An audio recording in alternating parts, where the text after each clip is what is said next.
Қайырлы күн достар. Бүгін біз мампар дайындаймыз. Барлық азықтарды төртбұрыш етіп тураймыз. Төртбұрыш етіп туралған етті салып қуырамыз. 3 зубчик сарымсақ саламыз.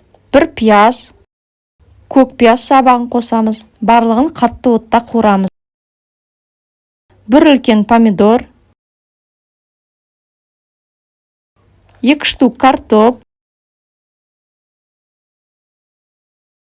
2 штук болгар бұрышы,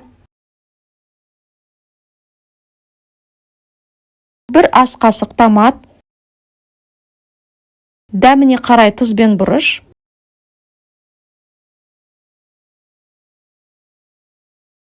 2 литр салқын су құйып қақпағын жауып қоямыз. Сорпамыз қайнағанша қамырын басамыз.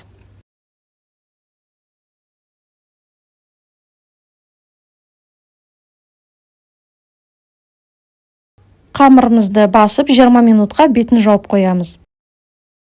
Сорпамыздың бетіндегі пенкісін алып отырамыз.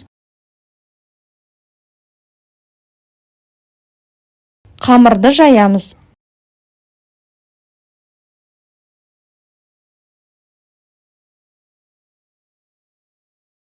Қамыр жұқа болмау керек.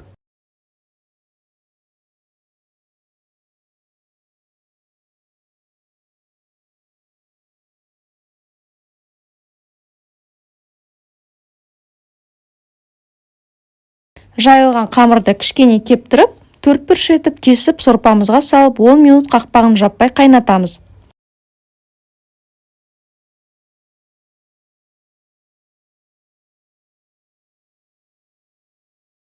Қалауыңызша укроп саламыз. Осы тағамды дайындап көруге сізге кеңес беремін. Өте дәмді болып шығады.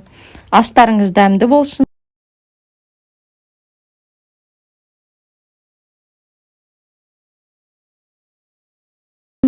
Рецепті ұнаса лайк басып, каналыма жазылыңыз.